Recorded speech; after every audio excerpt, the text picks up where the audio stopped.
I was struggling with words this week. I know that is happening a lot.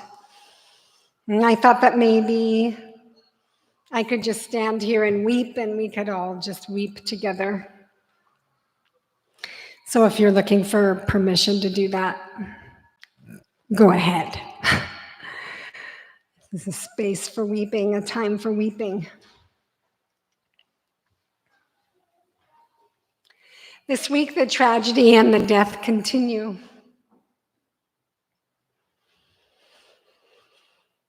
And here in LA, several people in our community are going through painful, difficult times. Yeah, I know.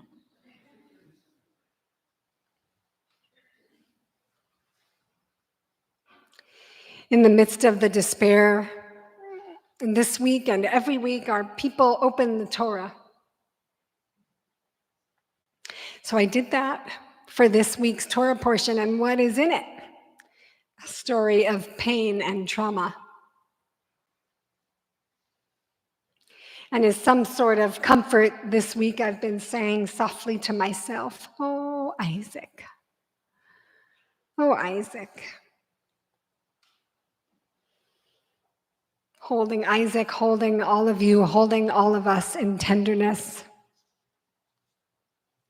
In Torah, we're moving from the beginnings of Genesis now into the heart of the book. It is here where everything expands into greater depth of both wonder and heartbreak, because now we get to family. Abraham and Sarah are told they're going to have a child. Sarah, in her old age, does indeed get pregnant, and they have a child, Isaac, Yitzhak, from her laughter at the impossibility of what was happening. And yet it happened. And after Isaac is born, Sarah is worried, gripped by fear and anxiety, and pushes out, tells Abraham to tell Hagar and Ishmael to leave,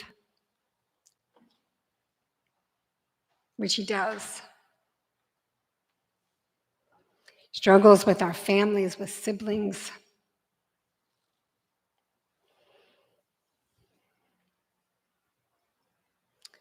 And soon after, God tests Abraham. That is the language of it, it's a test. To take his son, Isaac,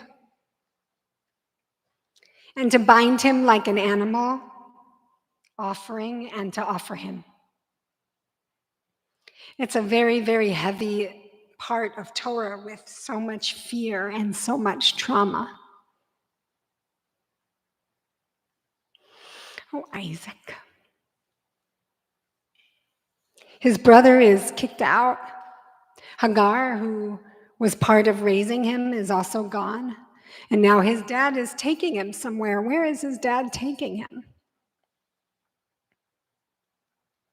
When Abraham is taking Isaac up to where they are going, Isaac might be beginning to figure out what might be happening, because there's a moment where he says, "V'yomer Yitzhak al Avraham aviv, v'yomer avi." He says to his dad, "My dad? Dad? Daddy?" And his dad, Yomer Hineni Bani, "I'm here, my son."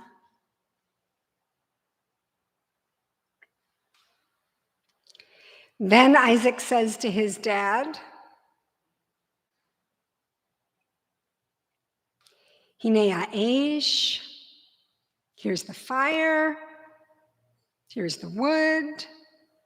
Where's Haseh Leolah? Where's the lamb to be offered? And Abraham says, "It's God who will see to the sheep for this burnt offering, my son." And the two of them keep walking together. Or in Rashi's reading of it, it's even more tragic. God will provide, my son. So at this point, Rashi says they both know as they walk on.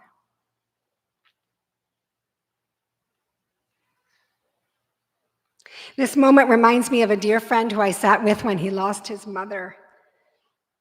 His grieving process was complex because his mother was terribly abusive to him and his siblings.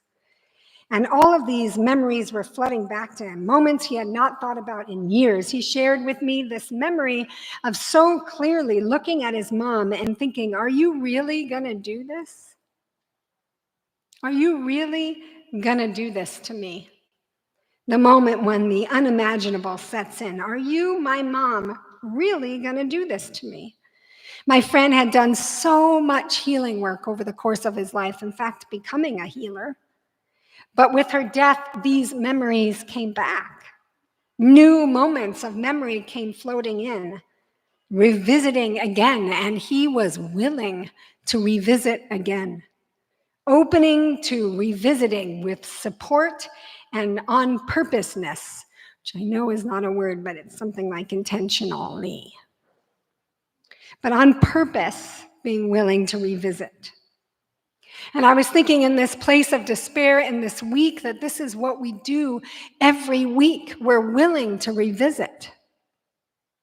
That's what it is to engage with Torah. We're willing to look again at our stories, revisiting them each week, the holiness and the power and the beauty and the trauma and the rage and so much more inside of Torah. In this place of feeling the pain and the desperation of these times, reaching for Torah, I thought, what does this practice of revisiting our narratives bring us? What does it bring us? Our willingness to do this each week. When we do this, we do it with an openness to see it anew. In fact, we're pushed, we're nudged to see it so many different ways. We're told by the rabbis that we need to see it at least 70 different interpretations in every verse. In every verse of Torah, at least 70 different ways. There's not one way to see it. Our rabbis teach us that there are so many ways. And Rabbi Ben Bagbag, beautiful name, he said it poetically in Pirkei Avot, that we turn it. We turn it and we turn it again and we turn it again, looking for everything that's inside. We look into it, we enter into it. So many of our personal narratives, so many of our collective stories become fixed. This is the way it is. This is the way it will always be. This fixedness, this rigidity makes it hard to turn it. But it is so transformational when we can open to seeing our life stories, our narratives from new angles. When our collective stories, our stories as a people, our stories as this nation, with willingness to see it anew, with new shapes and images and associations, because it allows us to come into this present moment in new ways. Yes, the past will always be with us, but what is it to see it anew in this moment? To be willing to let go of the rigidity of what we think the story is and will be. I was with someone this week who's held fast to a story that turns out not to be the whole story in their life, that they now have to wrestle with seeing it. And their willingness to wrestle with a new story makes room for possibility and growth, not just for them, but for the people all around them. This current moment is asking us to look at the story of who we are as a people and what it is to live safely and securely and compassionately and with dignity in a shared land. Here, we're in a shared land. In Israel and Palestine, we're in a shared land. What does it mean? What is our story of what it is to live here? There is such tumult inside the Jewish community here. There's so many questions right now, and for some of you, you're wrestling with what it is and what to do. And there is this disequilibrium. I sat last week about 2 hours apart, 2 or 3 hours apart, with two different people who shared with me their frustration, their anger, their feelings of total isolation in spaces where they used to be comfortable, in spaces where they felt they knew, and they didn't feel that anymore. And it turned out they were talking about two totally different spaces. And yet the experience that they were sharing was so profoundly connected.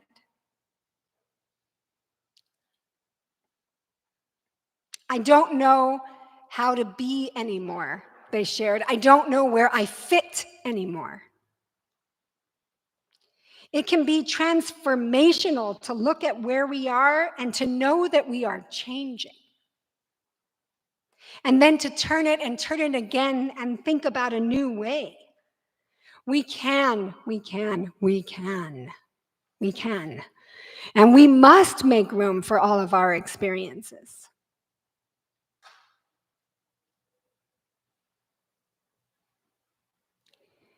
That doesn't really work on social media.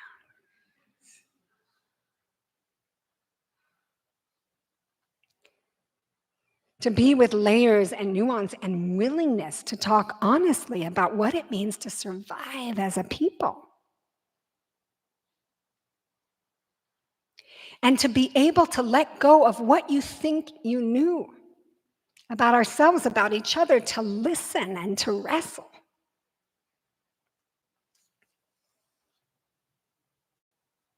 To be willing to wrestle and to be willing to stay in the conversation. Why?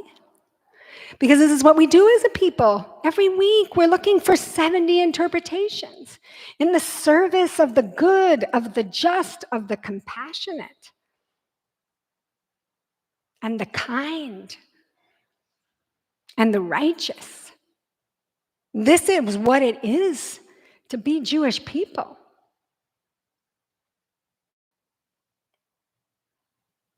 We have to do this together. It's who we are. So if anybody's telling you whatever you think or feel or believe doesn't fit, we have to wrestle with each other in this place. The old ways are not working. Clearly, they're not working. And if a pattern's not working, we have to look at it and turn it again. We need to look at our story and turn it again. And to courageously imagine new ways to be connected as a people.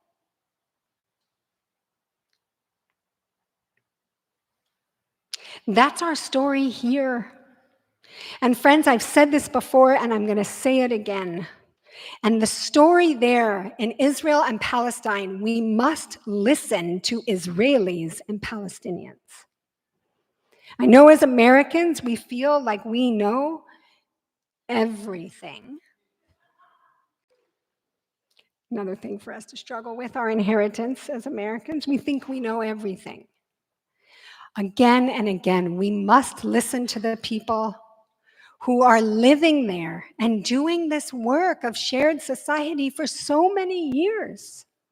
Listen to their voices. I want you to think about how much you have listened to people writing things here and how much you've listened to the voices of people there. And develop those relationships with organizations, with human beings. To listen to the very real experience that is not your own.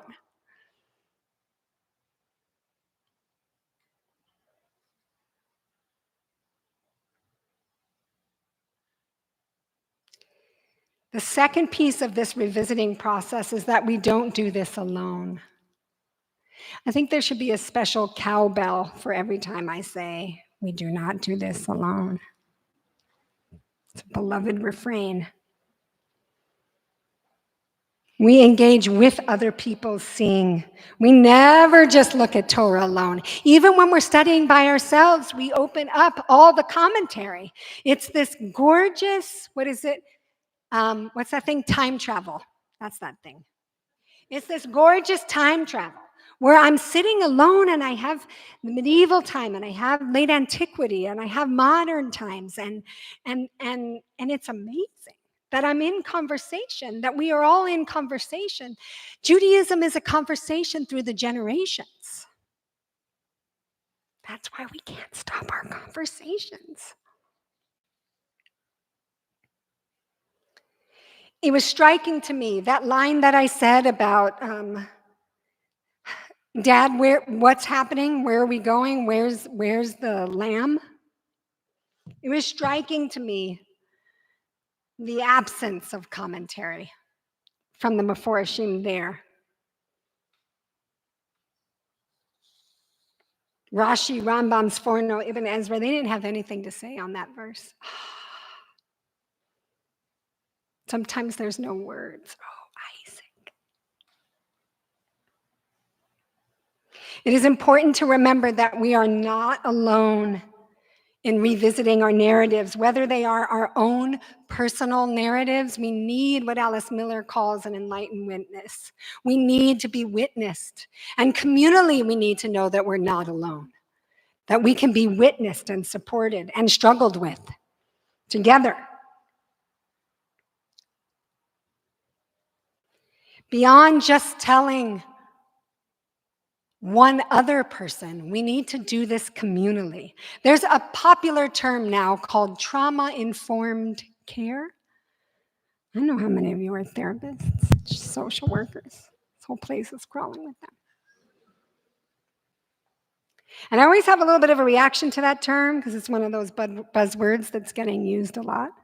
And the idea of trauma-informed care understands that the pervasive nature of trauma, it promotes environments of healing and recovery, and it's careful to try not to inadvertently re-traumatize a person. That's a really good goal, to be careful not to re-traumatize a person. But I think that the role of community is missing when we only think of the individual. There's healing that happens in community. So another approach is called a healing-centered approach, which allows practitioners to approach trauma with a lens that is about experience and environments. It's a healing-centered approach is holistic. It looks at culture and spirituality and civic action and collective healing. A healing-centered approach views trauma not simply as an individual isolated experience, but highlights the way in which trauma is experienced collectively. Oh, friends, trauma is experienced collectively. We know about that. It expands how we think about responses to trauma and offers new approaches. There is so much generational and collective trauma. And it can be healed. Healing is possible. And in our healing, when we turn it again and look at new ways and look at our story, we can find ways for new pathways together. Oh, Isaac, how I hope you were able to find healing. I want to end with this beautiful midrash that I had never learned before this week. Right after the binding and the angel comes and rescues Isaac, it says in the text, and Abraham returned. And so, of course, there's a question, where's Isaac? He just went through this experience. Why is it just Abraham returning? And this midrash shares that the Holy One brought Isaac to Gan Eden, to the Garden of Eden, and he dwelt there for 3 years. 3 years of healing in Gan Eden after this experience.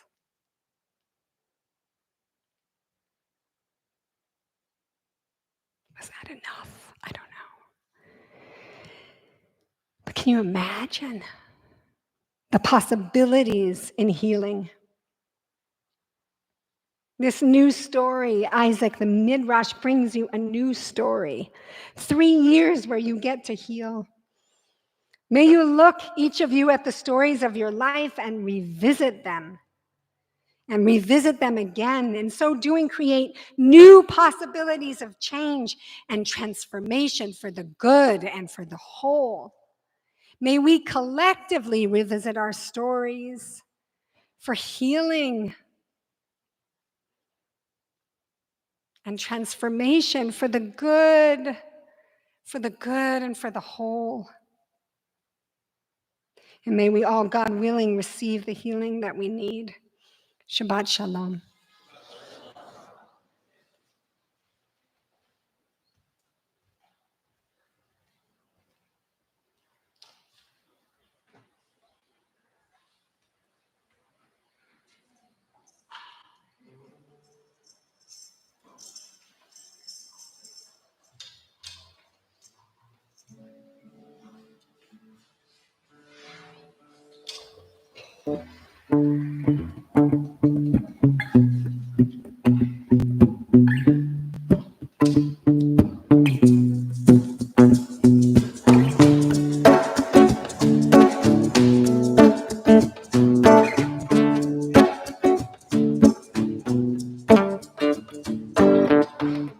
When I was a young boy, I used to look out my classroom window and dream, then go home and listen to Ray sing like a leap to my soul after school. Oh, the love that was within me, it carried me through,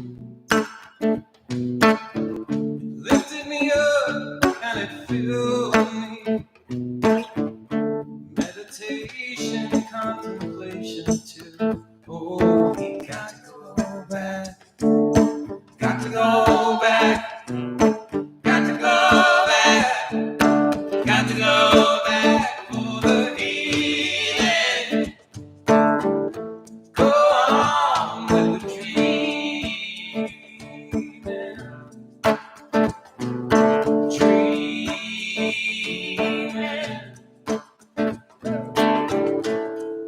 There's people in the street, and the summer's almost here. We've got to go outside in the fresh air, breathe while it's still clear. Breathe it in all the way down to your stomach too.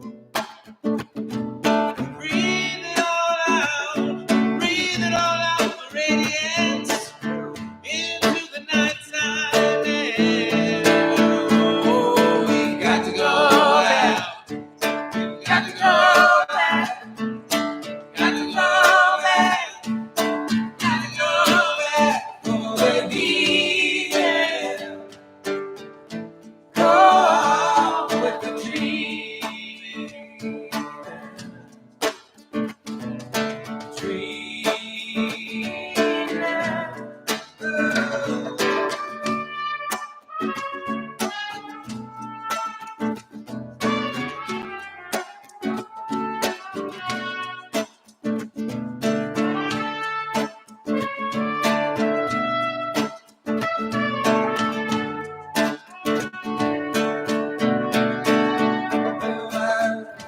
Got my ticket at the airport. I believe I've been marking time. My mind's been in another country that operates along entirely different lines. Keep me away from porter and whiskey. Don't play me anything sentimental, it'll make me cry. I got to go now, my friend. Is there any reason? That's why I got to go back, got to go back, got to go back,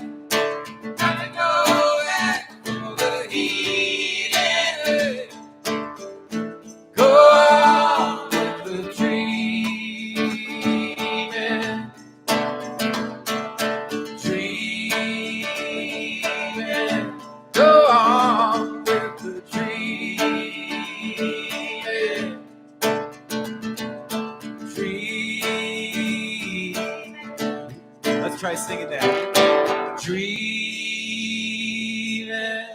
go on with the dreaming. Go on with the dreaming. Go on with the dreaming.